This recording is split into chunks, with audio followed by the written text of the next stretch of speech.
नमस्कार, अरुणाचल समाचार में आपका स्वागत है। मैं हूं यरमता सिंह आंगू। आइए बुलेटिन में सबसे पहले देखते हैं मुख्य समाचार। प्रधानमंत्री नरेंद्र मोदी ने चेन्नई में अर्जुन मुख्य युद्धक टैंक MK-1A सेना को सौंपा। तमिलनाडु की कई विकास परियोजना का किया शुभारंभ। कहा, सदियों पुराना अनेकत्ववान भारत की आत्मनिर्भरता को दे रहा है बढ़ावा।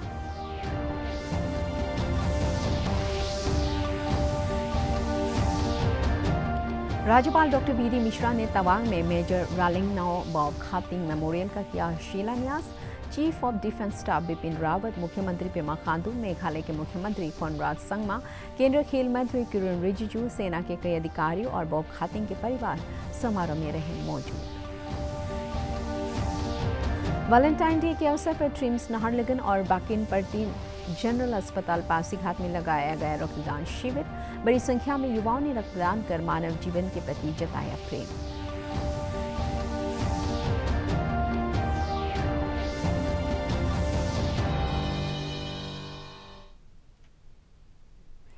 प्रधानमंत्री नरेंद्र मोदी ने आज कहा कि सदियों पुराना अनेकत्ववान भारत की आत्मनिर्भरता को बढ़ावा देता है और हम अपने महान पूर्वजों की आत्मनिर्भर भावना को जारी रखने का प्रयास करते हैं। उन्होंने तमिलनाडु के मेहनती किसानों को भी सलाम किया जो हजारों वर्षों से बम्पर फसल पैदा कर रहे हैं। प्रधानमंत्री नरेंद्र मोदी ने आज स्वदेश में विकसित अर्जुन मुख्य युद्धक टैंक को चेन्नई में सेना प्रमुख जनरल MM नरवणे को सौंपा। श्री मोदी ने चेन्नई मेट्रो रेल के प्रथम चरण विस्तार का उद्घाटन किया। प्रधानमंत्री ने मेट्रो रेल की यात्री सेवाओं को वाशरमैन पेट से विम्को नगर के लिए हरी झंडी दिखाकर रवाना किया और चेन्नई बीच और अट्टीपट्टू के बीच 22 किलोमीटर लंबी चौथी रेलवे लाइन का भी उद्घाटन किया। इससे चेन्नई बंदरगाह पर होने वाली वाहनों की भीड़ को कम करने में मदद मिलेगी। प्रधानमंत्री ने विल्लुपुरम, कुड्डलूर, तंजावुर और मयिलादुतुराई तिरुवरूर रेलखंड के विद्युतीकरण का भी उद्घाटन किया। श्री मोदी ने IIT मद्रास में डिस्कवरी परिसर की भी आधारशिला रखी। Pulwama attack happened. We pay homage to all the martyrs we lost in that attack. We are proud of our security forces. Their bravery will continue to inspire generations. Our armed forces significantly India's ethos of courage. They have shown time and again that they are fully capable of protecting our motherland. Time and again, they have also shown India believes in peace, but India will protect sovereignty at all costs. धीर भी है, वीर भी है, सैन्य शक्ति and धैर्य शक्ति of our forces are remarkable. राज्यपाल डॉक्टर BD मिश्रा ने आज तवांग में मेजर रालिंगनाओ बॉब खातिंग मेमोरियल का शिलान्यास किया। इस अवसर पर chief of defence staff Bipin Rawat, मुख्यमंत्री पेमा खांडू, मेघालय के मुख्यमंत्री कोनराड संगमा, केंद्रीय खेल मंत्री किरेन रिजिजू, सेना के कई अधिकारी और बॉब खातिंग के परिवार के सदस्य मौजूद थे। ऐसा माना जाता है कि मेजर खातिंग ने ही वर्ष 1951 में तवांग में भारतीय ध्वज को फहराया था। राज्य सरकार ने उन्हें अरुणाचल रत्न से सम्मानित किया था। अपने ट्वीट संदेश में मुख्यमंत्री पेमा खांडू ने कहा कि चीन से खतरे के बावजूद मेजर खातिंग ने तवांग क्षेत्र में भारत का नियंत्रण स्थापित किया था, जिससे मुख्य रूप से तवांग के लोग आज भी याद करते हैं। मुख्यमंत्री ने कहा कि तवांग में सच्चे हीरो बॉब खातिंग के मेमोरियल की स्थापना से पूरे देश के लोगों को उनके महत्वपूर्ण योगदान को जानने का अवसर मिलेगा। मेजर खातिंग का जन्म मणिपुर के उखरुल में वर्ष 1912 में हुआ था और वे दूसरे विश्व युद्ध के समय में ब्रिटिश सेना में कार्यरत थे। उनकी बहादुरी के चलते उन्हें मिलिट्री क्रॉस और मेंबर ऑफ ब्रिटिश एम्पायर का खिताब से सम्मानित किया गया। राज्यपाल डॉक्टर BD मिश्रा ने कल तवांग में सदियों से चली आ रही मौन शुगु स्थानीय पेपर को बढ़ावा देने के लिए श्री मालिंग गम्बू और अन्य कारीगरों को सम्मानित किया। राज्यपाल ने परंपरागत तरीके से पेपर बनाने की तकनीक के संरक्षण के लिए स्थानीय लोगों की सराहना की। गौरतलब है कि पिछले महीने मन की बात कार्यक्रम में प्रधानमंत्री नरेंद्र मोदी ने तवांग के eco friendly Mon Shugu paper की चर्चा की थी। देश में कोविड संक्रमण से ठीक होने वालों की दर 97.31% हो गई है। कल 11,106 लोग कोविड से स्वस्थ हुए। इस समय देश भर में सक्रिय मामलों की संख्या 1,37,000 से अधिक है। इधर अरुणाचल प्रदेश में कल कोविड जांच के लिए 476 सैंपल एकत्र किए और इसी के साथ प्रदेश में कोविड जांच की संख्या 4 लाख को पार कर गई है।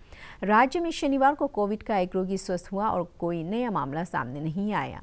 प्रदेश में कोविड के सक्रिय मामलों की संख्या घटकर 4 रह गई है और रिकवरी दर बढ़कर 99.64% हो गई है। वैलेंटाइन डे के अवसर पर आज राजधानी ईटानगर के तोमो रिबा स्वास्थ्य एवं चिकित्सा विज्ञान संस्थान ट्रिम्स और पासीघाट के बाकनपर्दीन जनरल अस्पताल में रक्तदान शिविर लगाया गया।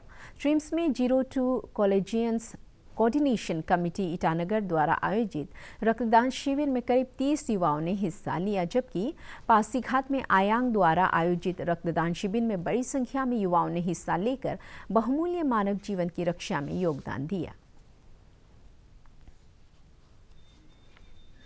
तो बहुत अच्छा महसूस हो रहा है क्योंकि हम लोग का ये ब्लड वो से डोनेशन से कहीं ना कहीं किसी को मतलब कुछ मदद मिलेगा जो इमरजेंसी में होगा या फिर कुछ एक्सीडेंट वगैरह जो भी ना इमरजेंसी में होगा उसको हम लोग का ब्लड से क्या होगा बहुत मदद मिलेगा ना। आज हमारा मोटो ये है कि इस 14 फरवरी में यहाँ जो ब्लड डोनेशन कैंप का प्रोग्राम हेल्ड कराने का मोटो वही है कि क्योंकि हम बीइंग एज ए स्टूडेंट कुछ तो अपना सोसाइटी को दे नहीं पाते क्योंकि हम लोगों के पास ना ही कुछ अर्निंग होता है ना ही कुछ जैसे अदर सोर्सेस नहीं होते। बट इस तरह का जो हम लोग एज ए सोशल सर्विस करके अपना जो सोसाइटी को होता है तो ऐसे कहीं ना कहीं वैसे जैसे बीइंग एज ए स्टूडेंट तो कंट्रीब्यूट कर सकते हैं। तो उसी तौर पे हम लोग ये ब्लड डोनेशन कैंप हर साल रखते हैं क्योंकि हम लोग का जो ZCCI जो पहले से करते आ रहे हैं यही काम को और हम भी उसी काम को फिर कर रहे हैं और आगे चल के जो हमारा आने वाला जो ZCCI में जो एग्जीक्यूटिव मेंबर होंगे वो भी ज़रूर करेंगे। इनका नाम हुकेन तालो है, ये पहला डोनर है हमारा आज के ये कैंप का और मैं बहुत ही शुक्रगुजार हूँ इस बच्चे का कि वे आए और अपना खून किसी ज़रूरतमंद के लिए यहाँ छोड़ के जाएंगे क्योंकि ये जो खून हम यहाँ डोनेट करते हैं उसको हम लोग ब्लड बैंक में स्टॉक करके रख देते हैं ताकि ये जो ज़रूरतमंद लोग हैं उसको फ्री में ये खून को मुहैया कर दिया जाए। देश भर में लोगों को अच्छे स्वास्थ्य के लिए खेलकूद को अपनाने, पर्यावरण की रक्षा के लिए पेड़ लगाने, साइकिल का ज़्यादा से ज़्यादा उपयोग करने के संदेश के प्रसार के लिए ख्रीना भारती का एक दल गुजरात के द्वारका से कल ईटानगर पहुंचा। 19 जनवरी को शुरू जागरूकता अभियान के तहत करीब 3,900 किलोमीटर साइकिल चलाकर ईटानगर पहुंचे इस दल का ख्रीना भारती अरुणाचल के प्रतिनिधियों ने स्वागत किया।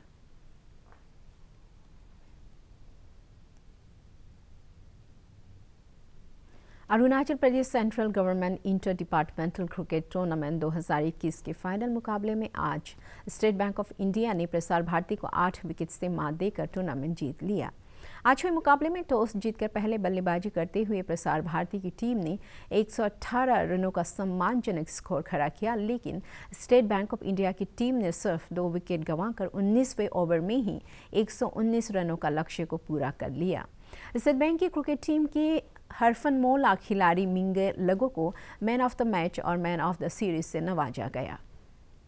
पोस्ट और प्रसार भारती एंड BSNL इसमें थोड़ा कमी हो गया। BSNL 4G कनेक्ट नहीं हो सका फाइनल के लिए और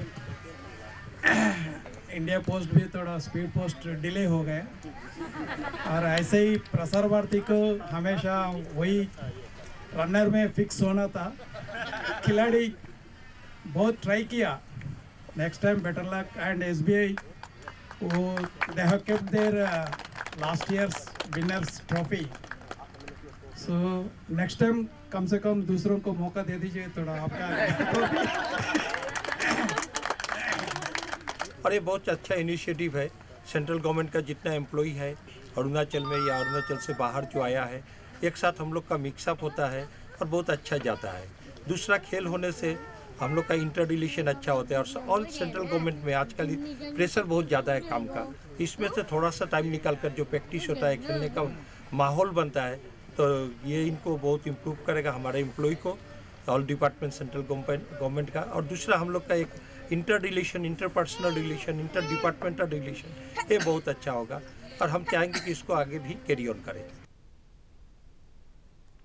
लोअर दिबांग वैली जिले के रोइंग में आयोजित शहीद HCVC Joseph memorial football tournament कल संपन्न हो गया।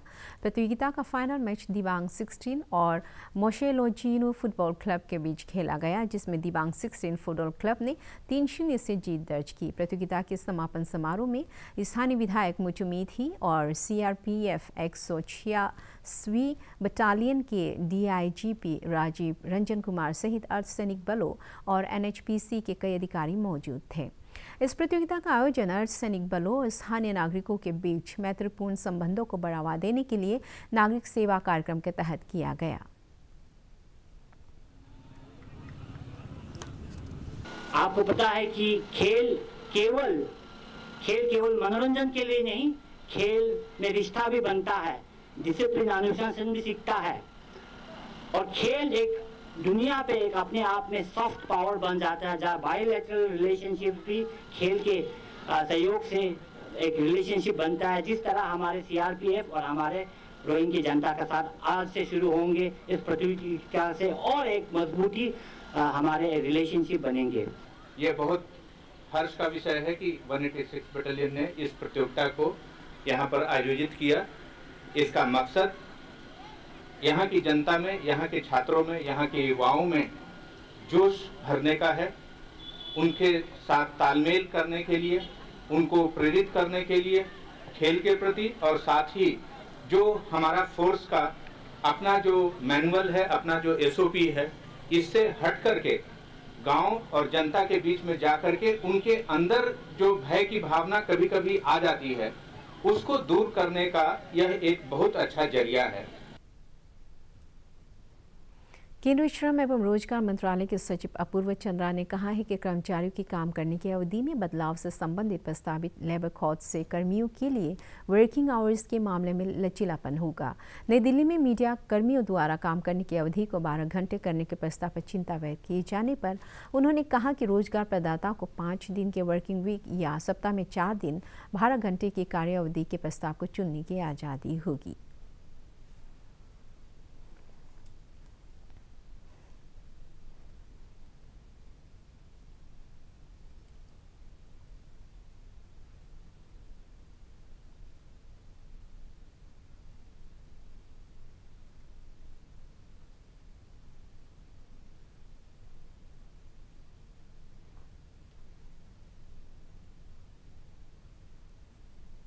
अरुणाचल समाचार के आज के अंक में इतना ही।